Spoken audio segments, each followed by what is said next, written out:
अंबिकापुर जिले का जो रामगढ़ की पहाड़ी है उसके बचाने और संवर्धन को लेकर के आज तमाम गांवों के ग्रामीण यहाँ जुटे हुए हैं। इधर क्यों आई हैं? इधर तो अलग तरह का मामला चल रहा है, राजनीतिक मामला चल रहा है। क्या मामला चल रहा है वही मैं पता करने के लिए आई थी कि अब मुद्दे की बात होगी, लेकिन मैं जब से आई हूँ यही देख रही हूँ। अगर इनको इतना ही अभी इनके जिगरा है तो अभी जो 6-7 लाख पेड़ कट रहे हैं उनको बंद करके बताएं। इन लोग को ऐसा कुछ यहाँ पे कर देना चाहिए था, चाहे कानून ही बना देना चाहिए था कि आज कोई माई का लाल एक पेड़ तक ना छू सकता। अगर ऐसा ही है तो क्यों पब्लिक को चूतिया बना रहे? आप बताइए ना। एक कार्यकर्ता के लिए लड़ रहे थे, वो आमरण अनशन में थे, गद्देदार बेड में लेट के आमरण अनशन कर रहे थे। सीधी सी बात अगर मैं बोलूं तो ये राजनीति में पुराने हो गए, सुस्त पड़ गए।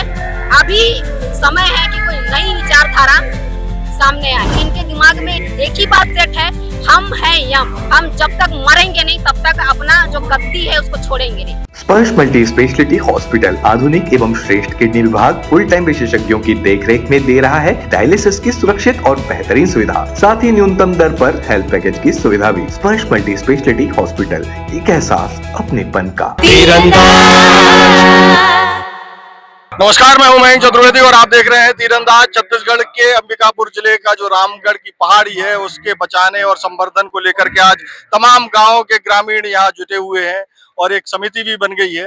हालांकि हसदेव जो है जंगल को काटने का सिलसिला काफी समय से शुरू हो चुका है और अब जो है उसका कोयला की खदान के लिए उसका लगातार विस्तार हो रहा है और उसके बाद एक नई समिति गठित हो गई।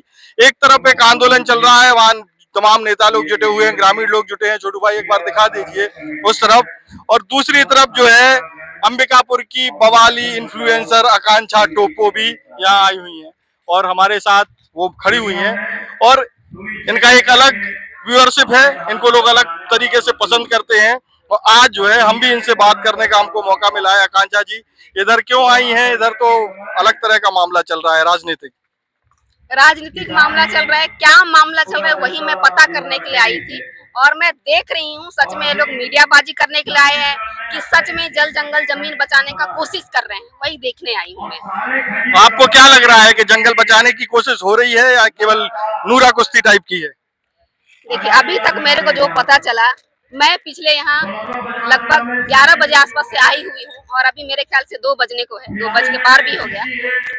तब से लेकर मैं बस इसी उम्मीद में यहाँ पे खड़ी हुई हूँ, बैठी हुई हूँ कि अब मुद्दे की बात होगी। लेकिन मैं जब से आई हूँ यही देख रही हूँ, कोई इसका स्वागत कर रहा है, कोई उसका स्वागत कर रहा है। मुद्दे की कब बात होगी मैं उसी का इंतजार कर रही हूँ। तो अभी तक इंतजार में आपके वो फॉर्मेट में आया नहीं है? जी, मेरे हिसाब से अभी तक तो आया नहीं है। अब देखिए कब तक आएगा। आप बाकी किसी को भी यहाँ पे पूछ लीजिए। और मैं 1-2 लोग से बात भी की, ऐसा नहीं कि मैं हवा में बोल रही हूँ। कब से आए हुए हैं दीदी, लेकिन ये लोग अभी मुद्दे तक बात ही नहीं कर रहे हैं। जब से उस समय से लेकर अभी तक बस एक दूसरे का स्वागत ही कर रहे हैं। अच्छा, आपकी नजर में इधर चल क्या रहा है? सच आपकी नजर में सच क्या है? देखिए, मेरे नजर में जब से लेकर अभी तक मैं देखी, ठीक है, अगर ये देखिए अभी ये जो कांग्रेस का जो सरकार है, ठीक है, मैं इन्हीं के बारे में बोलूँ क्योंकि उन्हीं यही लीड कर रहे हैं। बीजेपी की सरकार है, कांग्रेस का कार्यक्रम है। जी, वही मैं बोल रहा हूँ, लीड इसको वही कर रही है, ठीक है।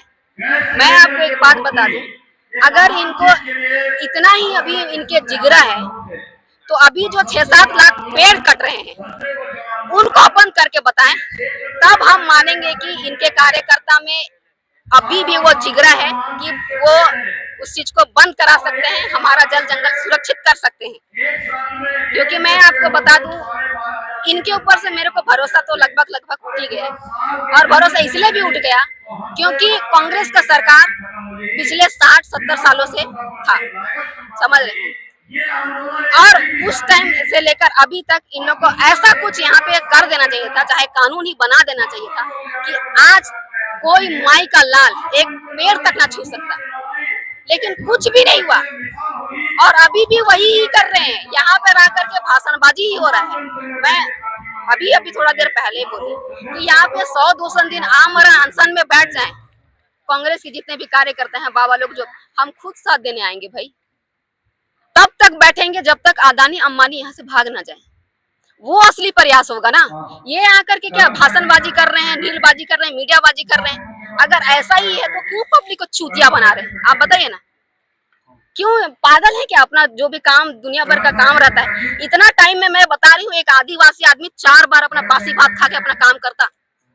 पागल है क्या? यहाँ पे सब अपना टाइम निकाल के आए भाई, जो मुद्दे के लिए बात करने के लिए उसको करो ना, उसको छोड़ के तुम सब बात कर रहे हो। आदिवासियों को मूर्ख बनाया जा रहा है क्या? मैं ये नहीं बोलूंगी कौन किसको मूर्ख बना रहा है, लेकिन अगर बनाया भी जा रहा है तो जाग जाइए, क्योंकि आज समय है, आज हम आपके साथ खड़े हैं, कल को हम चिल्ला चिल्ला के मर जाएंगे, लेकिन कोई साथ देने के लिए नहीं आएगा, कोई सुनेगा नहीं।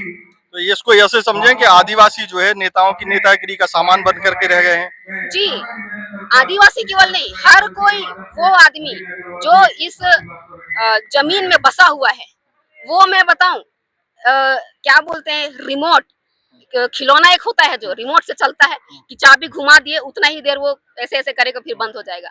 अगर वो बंद हो गए ना, वो रिमोट से चलना आदमी लोग आजकल बंद, आज के डेट में बंद हो गए ना, तो किसी का माई का लाल में दब नहीं कि एक पेड़ भी काट दे, बस वो खत्म हो जाए बस।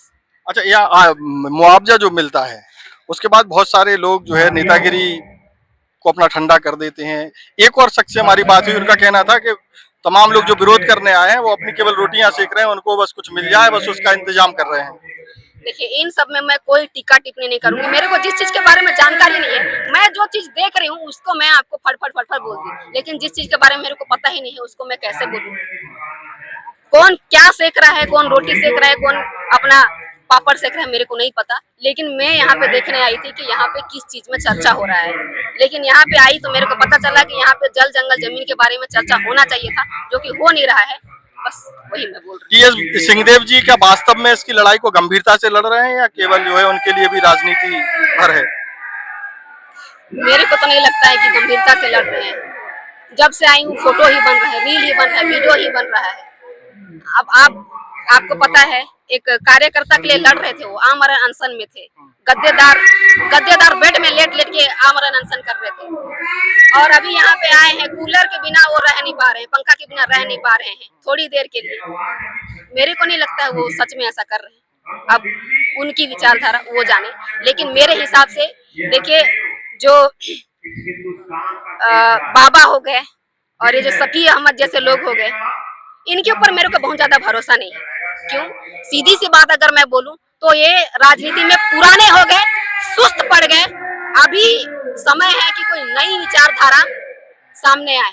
आदि बाबा जैसे लोग हैं, नरेंद्र यादव जैसे लोग कांग्रेस में हैं, और भी बहुत सारे युवा पीढ़ी हैं, उनको ये मौका ही नहीं देना चाहते हैं।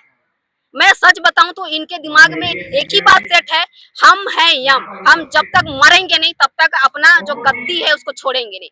ये विचार अगर छोड़ देना तो बाकी सब मेरे को लगता है हम उनके ऊपर उम्मीद कर सकते हैं, उम्मीद का किरण हमको दिखाई दे सकता है। लेकिन जब तक ये सब चल रहा है तो ऐसा ही मेरे को लगता है चलता ही रहेगा। आपके हिसाब से क्या होना चाहिए?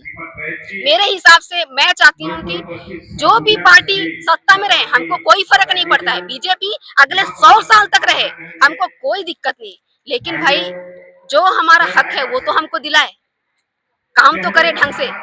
मैं चाहती हूँ कि नई पीढ़ी, पढ़े लिखे लोग राजनीति में आए। कैसे?